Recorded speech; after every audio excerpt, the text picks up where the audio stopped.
प्रिय दर्शकों, मित्रों, बंधुओं तथा ज्योतिष प्रेमियों, आप सभी को ज्योतिष आभा में स्वागत है। आप सभी को सादर नमस्कार।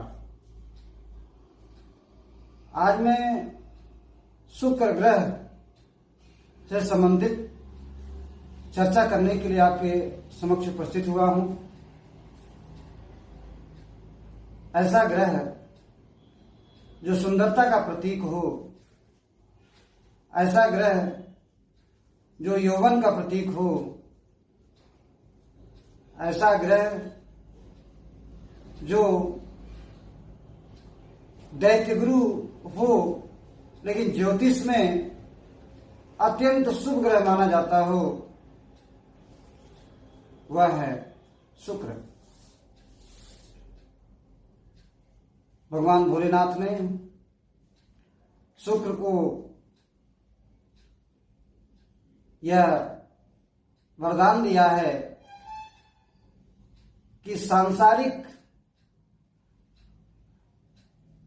ऐश्वर्य और धन का मालिक या ऐश्वर्य धन को देने वाले शुक्र के ही अंतर्गत रखा है। यदि आपकी जन्म कुंडली में शुक्र ग्रह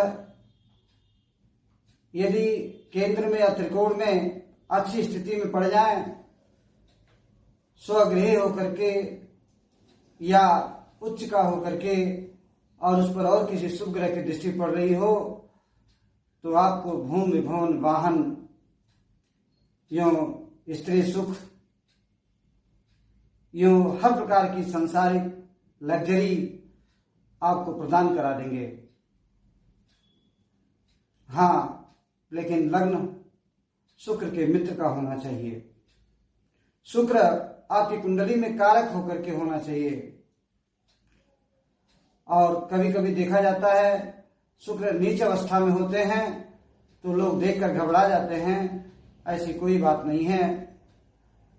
नीच का शुक्र भी यदि जिस घर में बैठा हो उसका स्वामी यदि वहां हो या उसकी दृष्टि पड़ रही हो तो नीच भंग राजयोग बन जाता है, और वह भी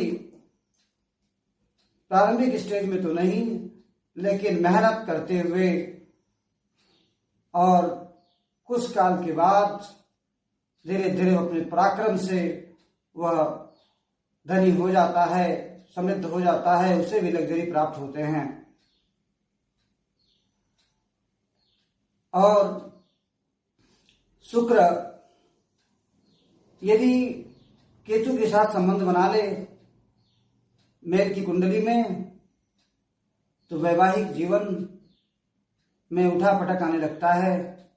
वैवाहिक जीवन में जो अपने स्त्री से संबंध बहुत अच्छे नहीं रह पाते, यदि राहु से संबंध बना ले तो, और चंद्रमा भी यदि कमजोर हो, तो व्यक्ति अपनी स्त्री के बजाय पर स्त्री की तरफ कुदृष्टि देखता है और उसके अंदर चरित्र से संबंधित अनुशासन नहीं होते, अनुशासनहीनता होने लगती है। लेकिन यह सर्वथा यह सत्य है, यह पूरी तरह से नहीं कहा जा सकता, क्योंकि यह व्यक्तिगत कुंडली के और ग्रहों पर भी डिपेंडेंट होता है। यदि उसकी कुंडली में बृहस्पति अच्छे हों या राहु शुक्र का युति बन रहा हो लेकिन शुभ ग्रह की दृष्टि पड़ रही हो, चंद्रमा मजबूत हो, तो ऐसी स्थिति में वह व्यक्ति चरित्रहीन नहीं होगा और अनुशासनहीन भी नहीं होगा। वो तो व्यक्तिगत तौर पर कुंडली का विश्लेषण करने से पता चलता है, लेकिन एक सामान्य विचार है कि यदि राहु और शुक्र की युति हो जाए तो, और चंद्रमा कमजोर हो, तो ऐसी स्थिति देखी जाती है। और शुक्र साथ केतु का संबंध हो तो पति पत्नी के बीच उतने अच्छे संबंध नहीं रह पाते।